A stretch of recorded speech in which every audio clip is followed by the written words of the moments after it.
오늘 1장 후반부 11절에서 마지막 절 말씀 중심에서 바울의 사도적 소명이라는 제목으로 하나님 말씀 함께 나누겠습니다. 왜 사느냐 물으면 거기에 대한 대답이 바로 소명인 것입니다. 왜 삽니까? 죽지 못해 삽니다. 참 소명이라고 하기는 너무 허망하죠. 왜 삽니까? 먹는 재미로 삽니다. 그것도 참 동물밖에는 더 되겠습니까? 왜 삽니까? 그러니까 그래서 모지 목숨이라 삽니다. 별 소리를 다 할 수 있었겠죠. 근데 소명이라고 하는 이것은 목숨을 거는 삶이거든요. 목숨보다도 더 중요한 거예요. 그래서 사도 바울이 그 소명을 가지고 평생을 살았어요. 예수 만난 이후부터서. 그러니까 이 소명이 확고해지기 전까지는 다 왜 살게 됩니까? 그냥 나를 위해서 사는 겁니다. 자식을 위해서 살고 나 자신의 어떤 인생의 보람과 실현을 위해서 다 사는 거예요. 다 자기 유익을 위해서 살고. 거기까지는 아직 소명에 이르는 삶이 못 되는 거죠. 세상 사람들이 다 처음에 소명을 갖고 사는 건 아닌데 어느 순간에 소명을 받습니다. 그것은 하나님이 정하신 것이기 때문에 사람마다 일정하지는 않지만 특별히 선민, 하나님의 자녀들은 이 세상에 사는 동안에 이 소명을 발견할 때만 가장 행복한 삶의 의미를 찾을 수가 있다고 말해요. 그 외에는 소명이 아닌 것은 살아도 허망할 뿐이에요.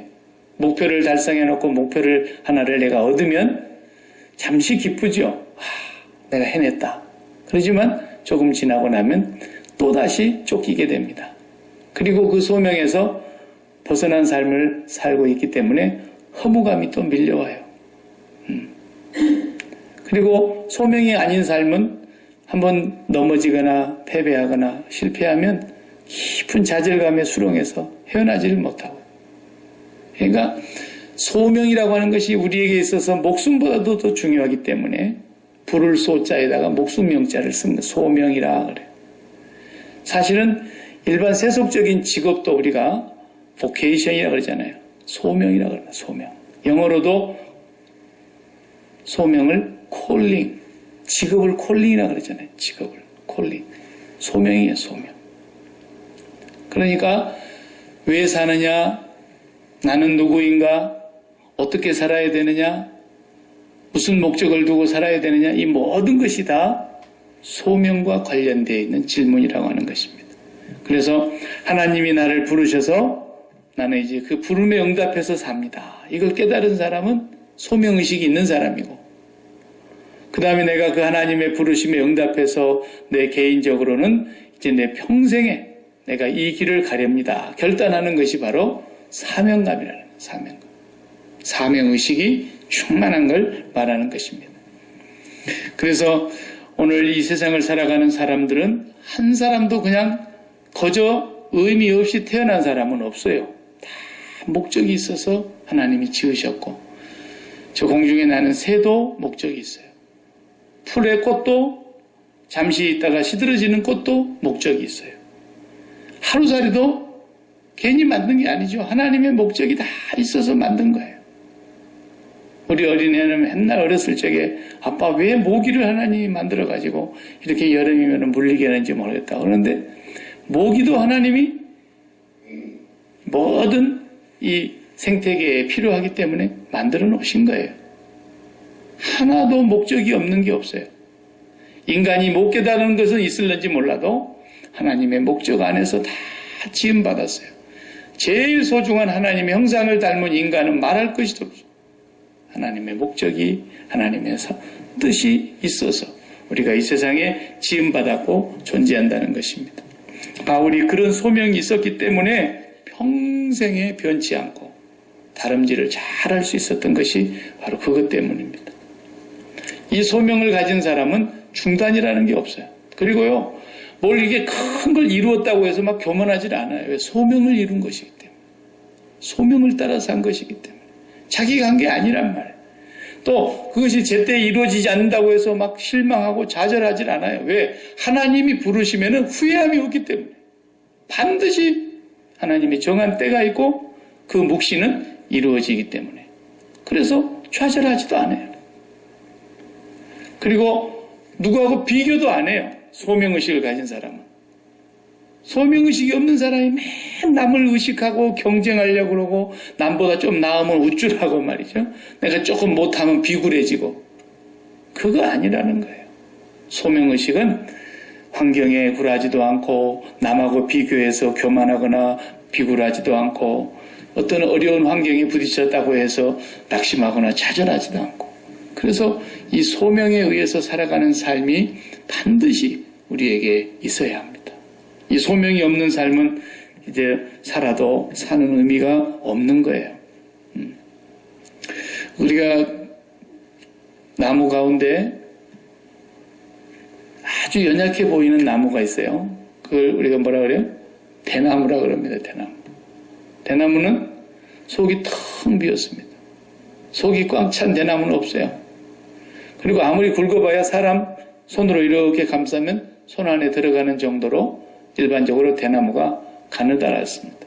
그리고 키는 또 장대같이 높아가지고 하늘 높이 올라가니까 이게 얼마나 간들간들 하는지 말이죠. 근데 부러질 것 같은데 안 부러져요. 대나무가.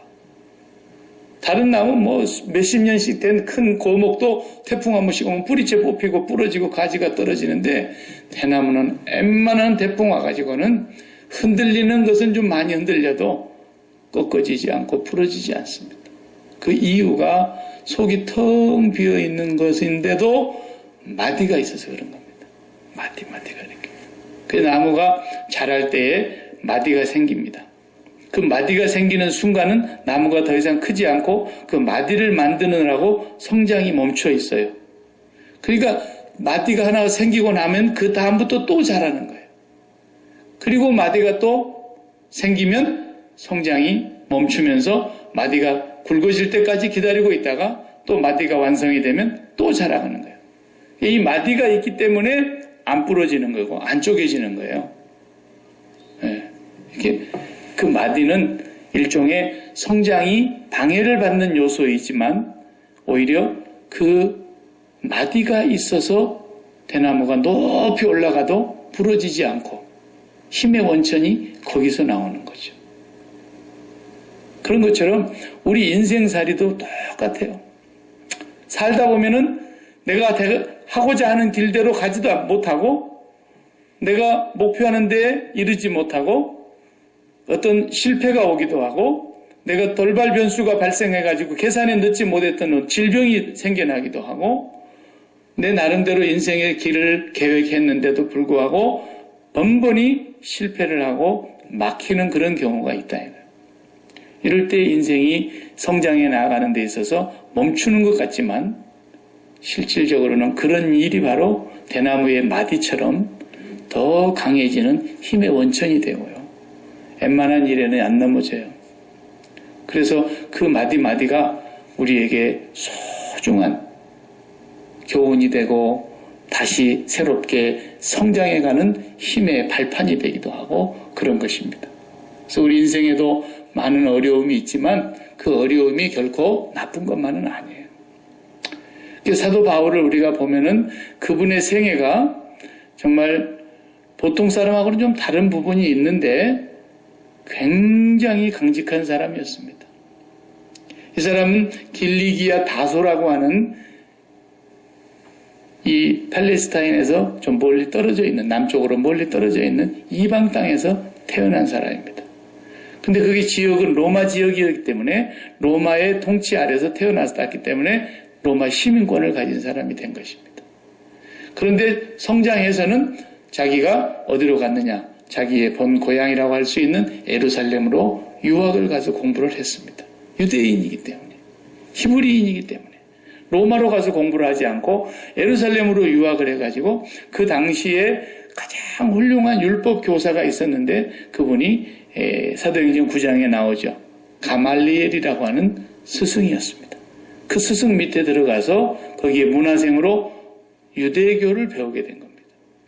그 이 유대교라고 하는 것은 어디에서 가장 강하게 이제 형성이 됐느냐면 우리가 앞에 수요일날 쭉 계속 봐왔던 에스라, 느헤미야, 학개, 스가랴 이렇게 쭉 봐왔지 않습니까? 그 에스라 선지자가 율법 선생이었습니다. 그분이 포로 때에 돌아와가지고 성전을 다시 짓는 동안에 그분은 뭘 했느냐? 지금까지 소홀히 했던 구약의 모든 하나님의 말씀들을 다 다시 모으기 시작했어요. 그래서 오늘 우리가 가지고 있는 이 39권이 그때 만들어진 거예요. 그래서 히브리 책으로는 24권인데 우리 성경에는 39권으로 조금씩 더 세분하게 나눠놨어요. 그래서 이 39권의 구약 성경을 모아가지고 그것을 잘 정리정돈하고 그 말씀들을 다시 풀어서 해석을 하고 이런 작업을 에스라 선지자가 한 것입니다. 그래서 그 해석해 놓은 책들이 모아져서 유대교가 이어내려오는 하나의 정신적인 지주 역할을 한 거예요. 그래서 그 율법을 해석해 놓은 책이라 그래서 전통이라고 하기도 하고 혹은 유전이라고 성경에 표현하기도 하고 장로들의 전통과 너희 조상의 유전에 이런 표현할 때 바로 그 말이 그것입니다. 유대교에서 만든 거예요. 그러니까 율법은 아닌데 율법을 세세하게 해석해 놓은 것들이에요. 가령 안식일을 기억하여 거룩히 지키라. 엿새 동안에는 힘써 일하고 제1에 되는 날은 아무도 노동하지 말지니. 그러면서 말씀하신 그 안식일을 어떻게 지켜야 그러면 세세하게 지키는 조항을 만들었다 이 말이에요. 일하지 않는 것은 어떤까지가 일하지 않는 거고 어디까지는 일하는 거고 이걸 구분을 해서 해석을 하기 시작했던 것들이 바로 모아져서 총 몇 개가 만들어진 거냐면 613개 조항이 만들어진 거예요. 그 613개 조항은 예수님 때까지 계속해서 이어져 내려온 거예요. 그게 율법의 해석서예요. 그래서 그 율법의 613가지의 해설에 의하면 사도 바울은 예수 믿기 전에 어떤 사람이었어요? 한 계명도 어기지 않았다 그랬잖아요. 율법으로는 내가 흠이 없는 자다 그랬어요. 히브리인 중에 히브리인이요 바리새인 중에서도 내 동료들보다도 훨씬 더 열심을 낸 자였고 하나님의 교회를 핍박했던 사람이고 박해를 내렸던 사람이에요. 우리가 아는 대로 예수 믿기 전에 사울이라고 하는 이름을 가지고 있었을 때 그 청년 사울은 스데반 집사를 죽일 때 돌로 서서 죽이는 그 자리에서 자기가 총책임자 역할을 했다. 이 사람을 죽이는 것에 대해서 죄를 묻지 않겠다고 옷을 다 자기가 맡고 있었어요. 돌 던질 때. 그 사람들이 겉옷을 벗어서 이렇게 맡기고 돌멩이질을 하는데 그 겉옷을 맡아가지고 다 책임지겠다고 한 사람이 바로 사울이라는 청년이었단 말이에요. 그러니까 이 사람은 철저하게 예루살렘에 유학을 가서 예루살렘에서 가말리엘 스승 밑에서 배우고 613가지의 율법을 통달하고 그것을 어김없이 지키면서 자기의 종교인 유대교에 소속해서 오늘 본문에서 지금 그 얘기하고 있지 않습니까? 그 얘기하고 있죠. 13절에 내가 이전에 유대교에 있을 때에 행한 일을 너희가 들었거니와 거기에 소속해 있으면서 하나님의 교회를 심히 박해했다. 그러니까 예수 믿는 그리스도인들을 전부 다 잡아다가 가두거나 거기에 주모자 중에 핵심 주동자들은 죽이고 이런 일을 하던 사람이었다 이 말이에요. 보통 사람이 아닙니다. 이렇게 잔인하게 그리스도인들을 핍박했던 사람이었습니다. 자, 이 사람이 이제 하나님의 사도로 예수 그리스도의 종으로 소명을 받기까지 그의 삶을 잠깐 소개를 하고 있는 것입니다. 그래서 바울이 오늘날의 바울이 되었던 이유는 그에게 있어서 몇 번의 중요한 생애 터닝 포인트, 전환기가 있었다는 거예요. 그 첫 번째가 우리가 잘 아는 대로 다메섹 사건입니다. 오늘 15절 16절 읽어보세요. 15절 16절 그러나 내 어머니의 태로부터 나를 택정하시고 그의 은혜로 나를 부르신 이가 그의 아들을 이방에 전하기 위하여 그를 내 속에 나타내시기를 기뻐하셨을 때에 내가 곧 혈육과 의논하지 아니하고. 사도 바울을 하나님께서 부르시는데 처음 부르시던 장소를 지금 우리가 읽었습니다. 그렇게 유대교에 충실하고 율법에 대하여 학문적인 깊이가 있고 율법을 한 번도 어긴 적이 없이 조상적부터서 하나님을 철저하게 섬겨오던 이 사람. 그러니까 그냥 예수 안 믿었던 것만 하나 빼놓고 나면 사실은 이 사람은 빈틈도 부족함도 없는 사람입니다. 엘리트 중에 엘리트인 사람입니다. 어디에다가 내놔도 두 번째 가라고 하면 서러워할 정도로 자신감 넘치는. 그래서 자기의 그 유대교의 삶은 자기가 목적이 뭐예요? 내 의를 세우는 거였어요. 자기의 의. 예수 그리스도의 의를 알기 전까지는 오직 자기 의를 완벽하게 세우는 데에 전심전력했던 사람. 빈틈없던 사람. 이 사람이 다메섹에서 예수님을 만납니다. 여기 보면은 내 어머니의 태로부터 나를 택정하시고, 이런 본문을 가지고 사람들이 모태신앙이다 뭐 이런 얘기인데 다 이게 성경을 엉터리로 봐서 그러는 거예요. 모태신앙이 없다 그랬죠. 모태신앙이란 말은 성경에 없는 말이에요. 틀린 말이에요. 이런 본문을 가지고 와봐라 이게 어머니 모태로부터서 택정했다 그랬지 않느냐. 성경을 해석하는 것을 잘 몰라서 그래요. 어머니의 태로부터 택정하셨다고 하신 이 바울이 에베소서 1장 4절에서는 뭐라 그래요? 창세전에 그리스도 예수 안에서 우리를 택하셨다 또 그랬어요. 이런 그 유대적인 표현을 잘 알아야 돼요. 이제 모태로부터서 나를 택정했다 그 말은 무슨 말이냐면 나의 의도가 단 0.0001%도 개입이 되지 않은 완전히 절대적으로 100% 하나님이 나를 택했다 그런 뜻이에요. 아니 뭐 뱃속에 있는 애가 아직 생기기도 전에 뭘 알아서 택했겠어요. 자기가. 자기 의지가 뭐가 있었겠냐. 더 나아가서 에베소서 1장 4절의 말씀대로 창세 전에 그랬으니까 세상이 있기 전에 어머니의 태하고는 또 비교가 안 돼. 무슨 말이에요? 하나님의 세계는 창세 전이 있고 창세 이후가 있고 그러지 않아요. 하나님은 영원에 계시기 때문에 시간이라고 하는 이 창세, 공간이라고 하는 이 세상, 이것은 하나님의 세계에서는 아무것도 아니에요. 그러니까 하나님의 세계에서 볼 때에 창세 전이라고 하는 것은 우리로서는 계산이 안 나오는 때입니다. 이 세상이 있기 전인데 뭐 아무도 개입하지 못하는 오직 하나님만 계셨던 그때에 하나님의 절대적인 주권에 의하여 선택이 이루어진 것이지 우리가 단 0.1% 눈꼽만큼도 우리에는 그 선택에 행한 일이 없어요. 그걸 표현하려고 모태로부터 이렇게 표현하기도 하고 우리가 우스갯소리로 참 맛있는 음식을 먹고 나면 세종대왕 이후에 진짜 우리 최고로 맛있는 거 먹었다 이러잖아요. 아니 자기가 세종대왕 때 있었나? 없었죠. 그래도 그렇게 맛있는 음식이 그렇게 표현을 하는 것처럼 말이죠. 이 문학적인 표현인 거예요. 어머니의 태로부터 나를 택했다. 나는 전혀 하나님의 자녀 되는데 이만큼도 내가 공로를 세운 게 없다 그런 뜻이에요. 그리고 하나님이 언제 택했다 했어요? 또 15절에 그 후반부에 보면 그의 은혜로 나를 부르시니가 그랬어요. 은혜로. 은혜는 뭐예요? 거저 받는 거 아닙니까? 내가 부름 받을 만해서 불렀다 그러면 은혜가 아니죠. 대가죠, 대가. 내가 믿음이 좋다거나 성품이 좋다거나 능력이 있다거나 내가 뭐가 자격이 있어서 불렀다 그러면 그건 은혜가 아닙니다. 100% 하나님의 은혜로 불렀다. 그럼 사도 바울은 언제 불렀습니까? 열심히 좋은 일 하고 있을 때 불렀습니까? 예수 믿는 사람을 잡아서 가두고 죽이려고 지금 체포영장을 가지고 다메섹으로 가던 이 못된 짓을 하고 있는 순간에 불렀습니다, 여러분.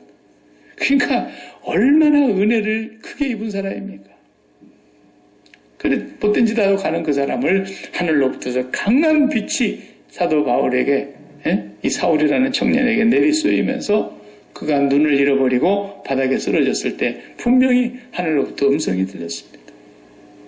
누구십니까? 그러니까 사울아 사울아 네가 어찌하여 나를 핍박하느냐? 나는 네가 핍박하는 나사렛 예수다. 그토록 증오하고 십자가에 못 박아 죽이고 그 사람을 그래도 따른다고 부활했다고 낭설을 퍼뜨리고 다니는 그 크리스찬이라고 하는 사람들, 그래도 뿌리를 뽑아버리려고 못된 짓을 하러 가는 그 사람을 하나님이 그 자리에서 은혜로 불러버렸어요. 이렇게 해서 하나님께서 그를 이제 부르셨다고 하는 것을 오늘 소개하고 있는 것입니다. 저와 여러분이 하나님 앞에서 그렇게 부름받은 것입니다. 뭐 부름받을 만한 자격이 있나요? 끝까지 우리는 자격이 없는 사람들인 걸 항상 기억하셔야 돼요. 그래도 하나님은 포기하지를 않으세요. 네. 처음부터 그러셨어요. 아예 창세 전에 그러셨다니까요. 우리의 의지와 상관없이, 우리의 죄악과 허물과 상관없이. 그렇기 때문에 우리는 바로 그분, 나를 불러주신 그분을 인격적으로 만나야 되는 겁니다. 그분의 부름을 우리가 만날 때 우리는 이제 종교적인 삶에서 떠나서 우리가 인격적인 변화가 일어나는 거예요. 그 삶이. 바울은 철저하게 공부를 해서 자기가 하나님 제일 잘 안다고 생각했던 사람이었어요. 자기가 제일 의롭다고 생각했던 사람이에요. 자기가 하는 일은 틀림없이 옳은 일이라고 생각했던 사람이에요. 누구보다도 자기가 제일 의로운 일에 앞장선다고 생각, 하나도 자기 자신에 대해서 부정적인 생각을 갖고 있지 않았어요. 그런데 예수 그리스도를 인격적으로 만나는 그 순간부터 세상에 내가 제일 의로운 줄 알았던 자기가 죄인 중에 괴수인 걸 알게 되고,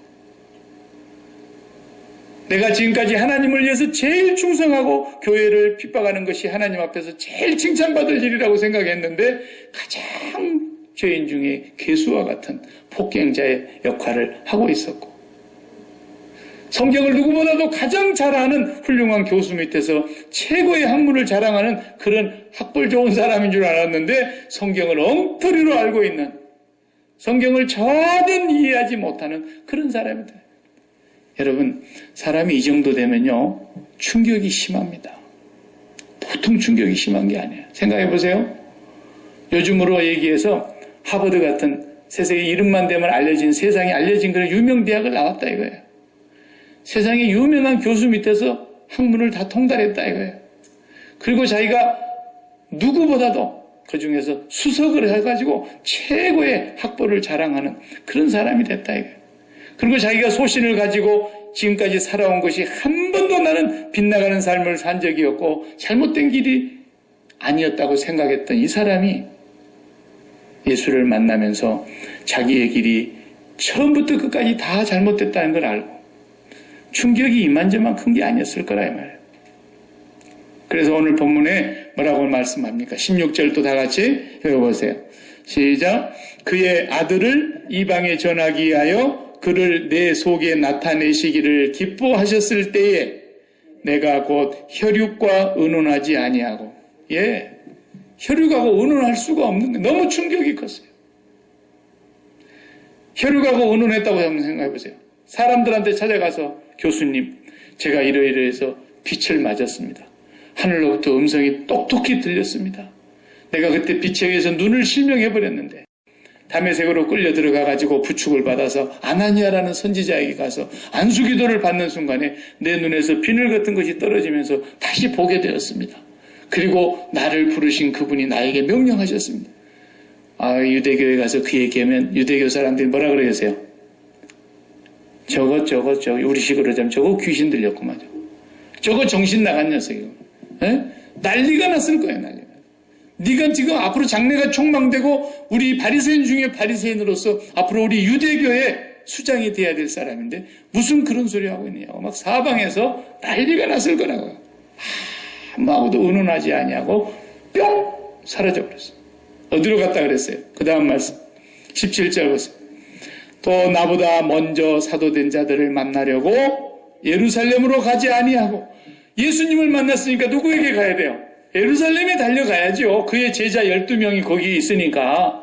예수님의 제자 베드로 수제자를 만나서 사과를 하고 용서를 빌고 내가 당신의 스승 예수님을 만났습니다 하고 거기로 가서 얘기를 해야 될 판인데 갔다고 안 갔다고?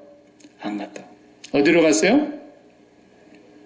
아라비아로 갔다가 아라비아로 갔어요. 이것은 광야를 말하는 겁니다. 아라비아 사막 광야로 갔어요. 오늘 우리식으로 말하자면 야끼마 같은 저 풀 한 폭이 안 나는 저 산등성이 너머에 보면 저 꼭대기 제가 올라가 봤는데 저 너머에는 뭐가 있나 하고 꼭대기 가보니까 여태 사막이더만요. 끝까지.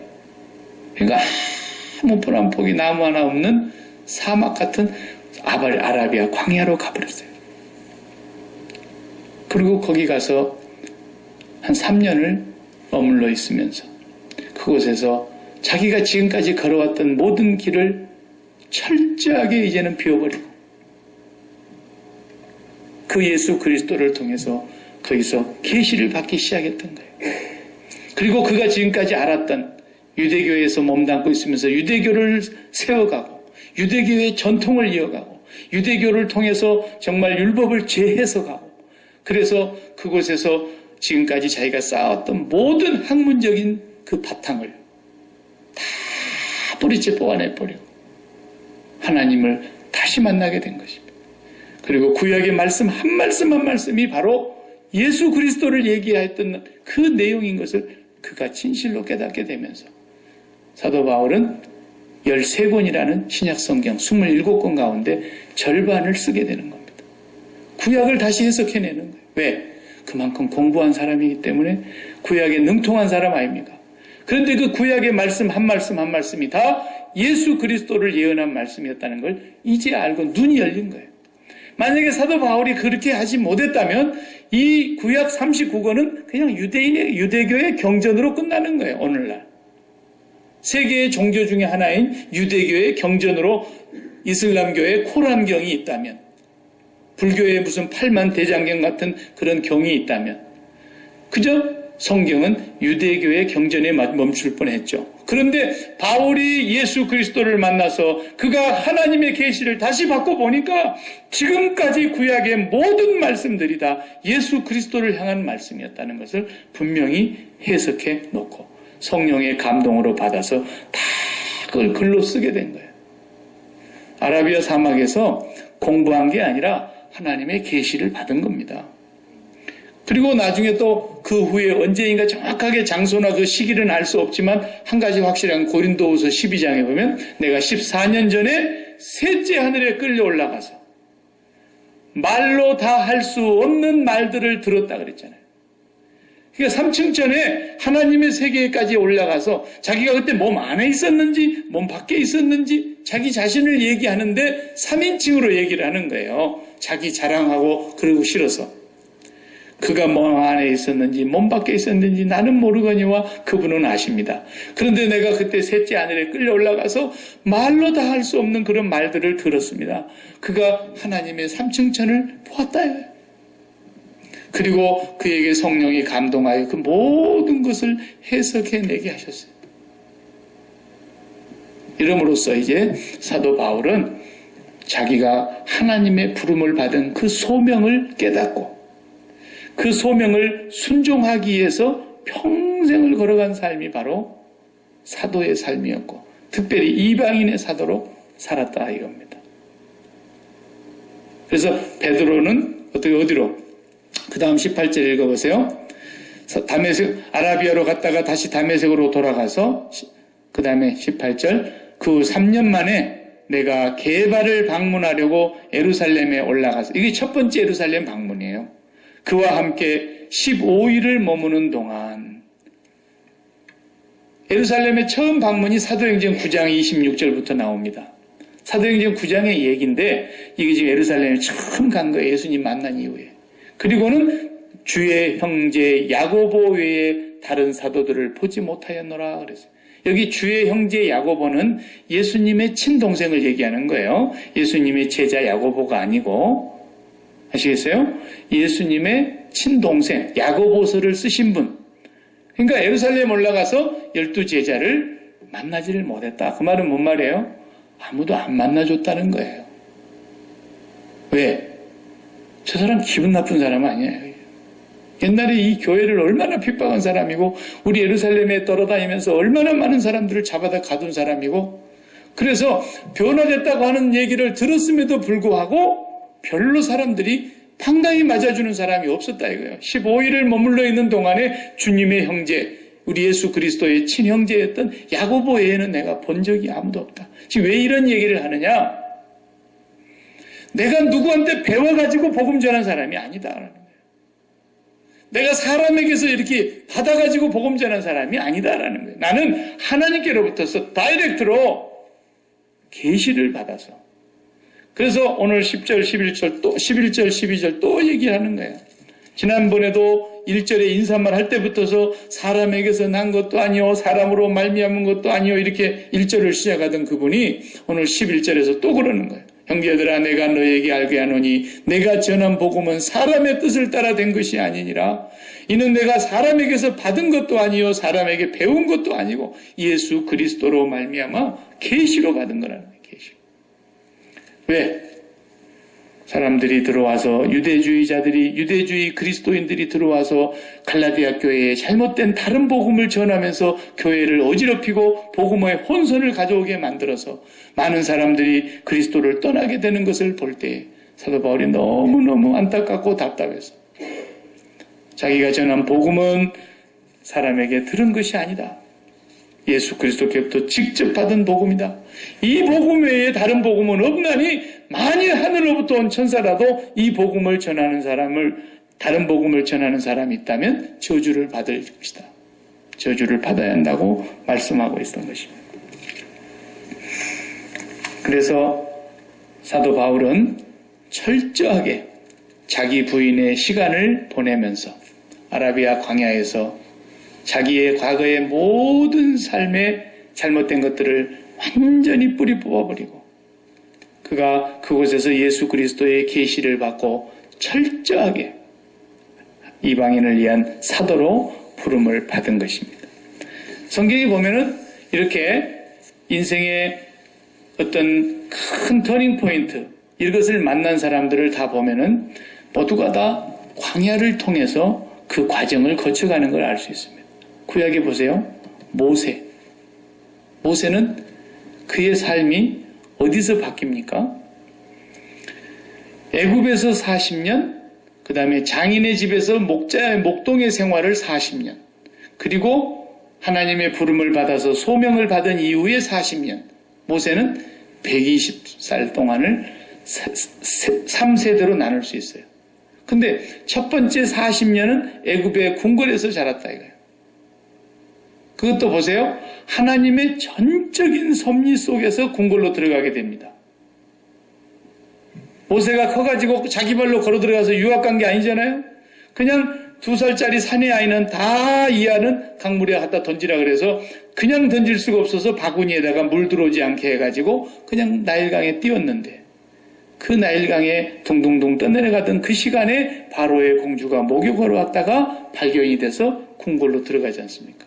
그러니까 하나님의 섭리에 의해서 이루어진 40년의 생활, 그리고 왕자의 옷을 입고 사는 거죠.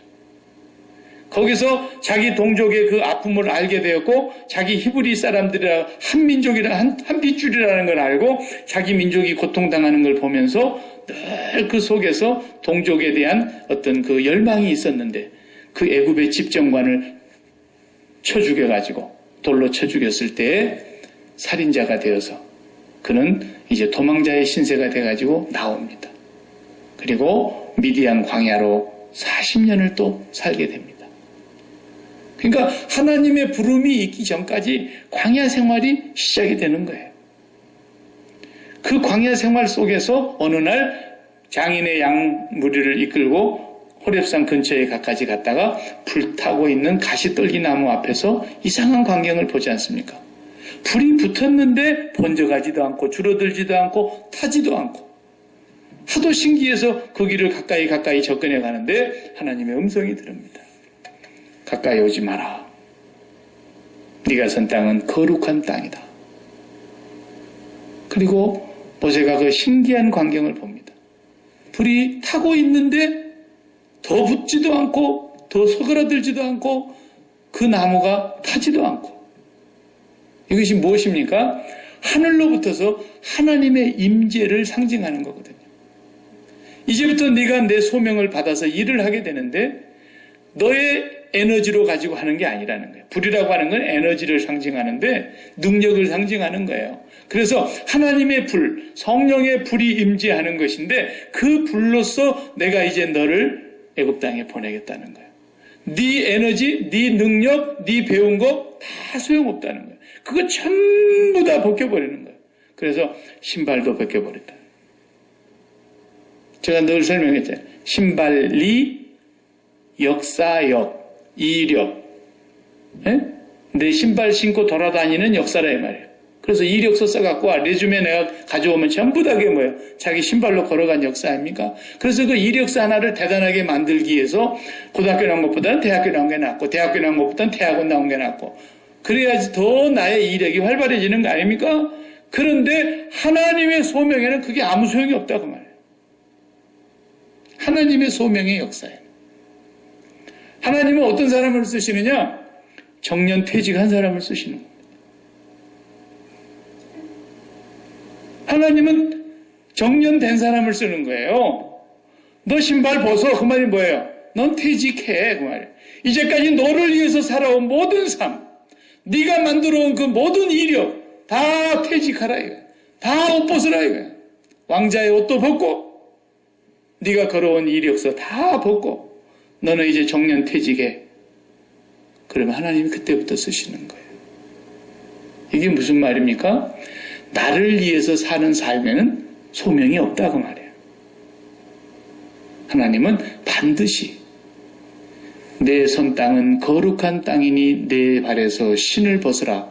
이 과정을 반드시 거치게 돼 있어요. 모세만 그런 게 아니에요. 예수를 믿는 모든 사람들은 그 과정을 누구나 거쳐야만 하나님의 소명을 받게 되어 있는 거예요. 내 선 땅이 거룩한 땅이라 그 말이 뭔 말이에요? 거룩하다는 말은 사람들이 굉장히 거룩하게 생각하려고 그러는데 그게 거룩이라는 단어가 끝장이라는 뜻입니다. 끝장. 애들로 말하자면, 애들 말로 하자면. 끝판왕이라 그래요, 요즘 애들은. 그게 뭔 말이냐면 더 이상은 없다라는 거예요. 더 이상은 없다. 사람이 이력서를 계속해서 만들어가는 이유는 뭡니까? 더 기쁘려고 그러는 거예요. 더 기쁠 일을 만들어가는 거거든요. 그래서 초등학교 나온 사람보다 중학교가 낫고 중학교 나온 사람보다 고등학교가 낫고 고등학교 나온 사람보다 대학교가 낫고 경력이 많으면 많을수록 좋고 이력서나 이런 모든 것에 자격증이 많으면 많을수록 좋다 이거예요. 왜? 비교해 봤을 때 더 많은 거니까. 거룩이라는 말이 그런 뜻이거든요. 이것과 이것을 비교했을 때 더 좋다 그런 뜻이에요. 근데 거룩이라는 말은 더 이상 좋은 것은 없다라는 거예요. 최고의 거룩. 행복이면 최고의 행복, 행복의 끝. 성공의 끝. 최고의 끝. 가장 기쁨의 끝. 그것이 거룩이라는 뜻이에요. 그러니까 네가 선 땅은 거룩한 땅이다. 그 말은 무슨 말이에요? 지금까지 네가 걸어온 모든 신발로 걸어왔던 이력서의 삶. 그것이 너는 너를 기쁘게 하기 위해서, 너를 행복하게 하기 위해서, 너를 성공하게 하기 위해서, 너를 멋있게 하기 위해서 최고의 이력서를 만들어 왔는지는 모르겠지만 지금 내 앞에 서 있는 여기 이 땅, 나와 마주하고 있는 이 자리가 최고 행복한 자리다 그 말이에요. 최고 기쁜 자리다 이거예요. 최고 거룩한 자리다 이거예요. 이 이상 없다라는 거예요. 그 사람이 소명을 받는 겁니다. 목사를 만들어 놨더니 목회하는 일보다도 더 좋은 것이 있다고. 물론 목회하는 일이 좋은 일이긴 한데 목회하는 일보다도 더 좋아하는 일이 있다면 그 사람은 뭐예요? 목회가 거룩하지 않다는 뜻이에요. 아시겠어요? 모세야 네 발에서 신을 벗어 거기가 제일 거룩한 땅이야. 그 말은 네가 지금까지 살아온 네 발로 걸어온 최고의 기쁨은 여기서 끝이야. 베드로와 야고보와 요한이 변화산 위에 올라갔는데 거기서 주님의 변화된 모습을 딱 보는 순간에 너무너무 행복하고 황홀해서 거기서 행복 끝. 이 세상 행복 끝이에요. 뭐라 그랬어요? 그러니까 더 이상 행복이 없으니까 여기서 초막 셋을 짓겠습니다. 자기들 집 짓는 것을 잊어버렸어요. 세 분이 여기서 같이 살 수만 있다면 우리가 여기서 집을 짓겠습니다. 행복 끝이라는 거예요. 바로 거기가 거룩한 곳이에요. 그러니까 하나님의 임재하는 곳이 가장 거룩한 곳이에요. 하나님과 독대하는 자리가 최고의 거룩한 자리예요. 하나님과 인격적으로 마주하는 그 자리가 이 세상에서 최고의 행복한 자리예요. 그걸 아는 사람이 보냄을 받을 수가 있는 거예요. 그거보다도 더 행복이 있다고 생각하는 사람이 어떻게 가겠어요? 못 가죠. 보내놨더니 거기에 취해가지고, 거기 재미에 폭 빠져가지고, 거기에 쾌락에 쑥 빠져가지고, 그러고 살고 마는 거예요. 어떤 사람은 돈에 묻혀버리고, 어떤 사람은 명예에 묻혀버리고, 어떤 사람은 쾌락에 묻혀버리고, 어떤 사람은 이 세상 재미, 육신의 정욕, 안목의 정욕, 이생의 자랑거리에 묻혀버리고, 여기가 좋사오니 그러고 앉아있는데 어떻게 보내요, 그런 사람을? 하나님은 이 세상을 끝장내는 자리에서 만나게 돼 있어요. 그렇기 때문에 굴곡이 있는 거예요. 그러니까 실패하는 자리가 바로 대나무가 마디가 형성되는 곳이 있는 것처럼 우리 인생에 실패하는 자리가 바로 하나님과 만나야 될 지점이 지금 다가오고 있는 것인데 그걸 모르고 하나님 이 실패를 성공으로 바꿔주시오. 그런 헛한 기도만 하고 앉아 있는 거예요. 뭔 소린지를 몰라, 뭔 소린지를.